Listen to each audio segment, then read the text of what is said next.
Selamat pagi pemirsa. Berita Padang hadir kembali hari ini bersama saya Adini dan sejumlah informasi telah kami siapkan untuk Anda. Berikut selengkapnya.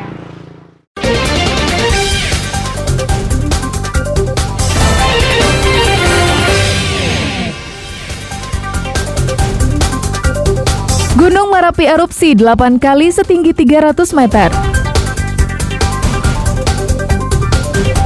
Remaja putus sekolah curi telepon genggam. Jam pelajaran murid sekolah dasar dan sekolah menengah pertama ditambah.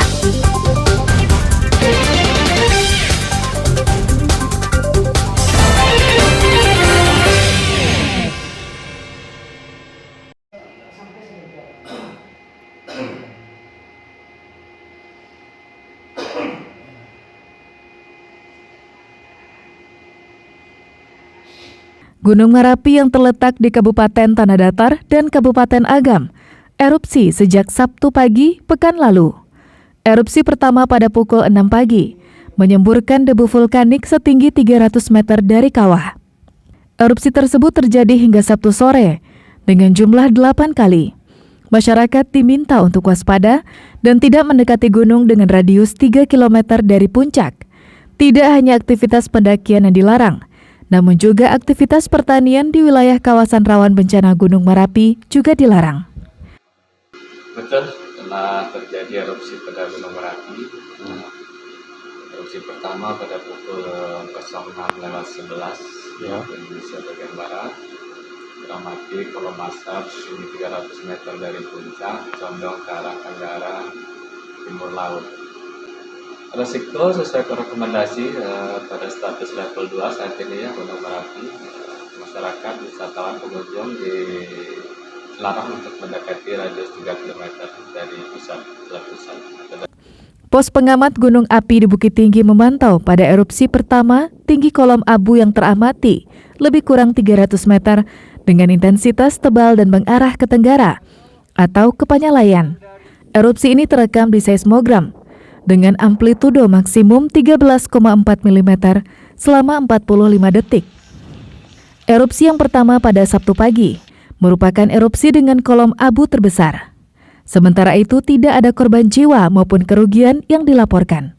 Dan status Gunung Merapi masih waspada level 2. Menurut catatan Pusat Vulkanologi Mitigasi dan Bencana Geologi di Pusat Pengamatan Gunung Merapi, gunung kedua tertinggi di Sumatera Barat ini terakhir erupsi tahun 2017. Sri Louis melaporkan dari Tanah Datar. Melatih. Capek. Melatih, gunung melatih.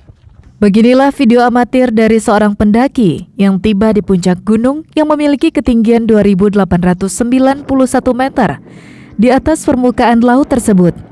Kepanikan muncul ketika menyadari bahwa terjadi erupsi dari dalam kawah Gunung Merapi. Mereka kemudian segera lari berhamburan ke bawah. Gunung yang terletak di dua wilayah, Kabupaten Tanah Datar dan Kabupaten Agam ini 8 kali erupsi dari pagi hingga sore. Ketika erupsi itu terjadi, puluhan pendaki terjebak di sekitar puncak. Menurut pendaki, erupsi secara tiba-tiba terjadi yang didahului oleh suara gemuruh seperti suara helikopter. Kami di puncak itu mulai naik asap pertama, jadi bunyinya tuh kayak helikopter, Pak. Jadi kirain apa ada helikopter, jadi kami lihatlah, ternyata muntah-muntahan dari apa itu erupsi itu, Pak. Keluar ya? Batu-batu emang terbang-terbangan juga. Berarti langsung ke bawah, lari ke bawah? Lari ke bawah kami dari puncak tuh, Pak. Saat erupsi terjadi, ada sekitar 47 pendaki yang berada di Gunung Merapi. 15 pendaki sudah turun dengan selamat, sisanya baru tiba di pos pendakian pada Minggu sore. Semua pendaki selamat dari erupsi tersebut. Pengunjung resmi ada dari hari Kamis 21 orang, hari Jumat 26 orang, jadi 47 orang. Dan sampai saat ini yang sudah terkonfirmasi turun itu sebanyak 15 orang. Selebihnya belum terkonfirmasi. Artinya belum terkonfirmasi, bisa saja mereka sudah turun tapi belum menyampaikan laporan ke kami bahwa mereka sudah turun. Meski Gunung Merapi 8 kali erupsi, Masyarakat sekitar masih tetap beraktivitas seperti biasanya. Tidak ada korban jiwa dan kerugian yang dilaporkan akibat aktivitas gunung berapi ini. Namun warga tetap diminta waspada dan menjauhi area radius 3 km dari puncak gunung.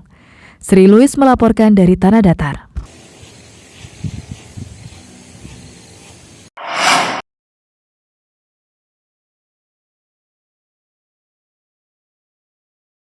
Sabtu pekan lalu, tim SAR gabungan masih mencari 2 warga yang hilang saat mencari ikan di Sungai Nagari Gunung Malintang, Kabupaten 50 Kota.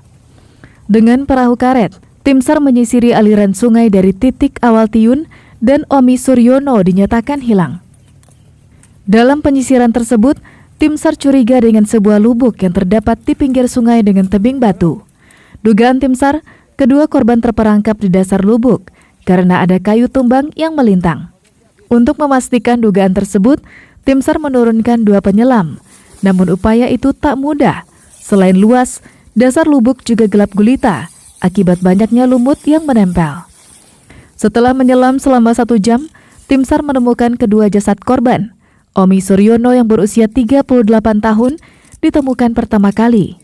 Jasadnya tersangkut batang kayu di dasar lubuk. 20 menit kemudian, Tiun ditemukan tersangkut di ranting kayu yang terbenam. Kedua jasad hanya berjarak 5 meter. Korban sendiri ditemukan sekitar 2 km dari lokasi terakhir dilihat warga. Warga Nagari Gunung Malintang berhasil ditemukan oleh Sur Gabungan dibantu oleh masyarakat dilaksanakan dengan penyelaman di kedalaman sekitar 5-6 meter. Korban saat ini telah dievakuasi dari rongga-rongga di bawah sungai tersebut dan saat ini telah dibawa dengan menggunakan ambulan ke fasilitas kesehatan terdekat, menggunakan visum dan untuk kemudian diserahkan pada pihak keluarga. Dengan ditemukan korban dalam kondisi meninggal dunia ini, operasi dinyatakan ditutup dan seluruh Sur Gabungan terkait dikembalikan ke satu masing-masing. Jenazah kedua korban dievakuasi tim SAR dan dibawa petugas ke rumah duka untuk dimakamkan keluarga. Sungai Batang Mae, tempat korban mencari ikan, tidak begitu populer bagi warga sekitar untuk mencari ikan. Pasalnya, aliran sungai itu membelah belantara daerah Kapur 9, yang merupakan salah satu habitat harimau Sumatera. Peladang dan warga sekitar kerap melihat si raja hutan bermain di sepanjang aliran sungai itu. Alfi melaporkan dari Kabupaten 50 Kota. Kapal lo duluan.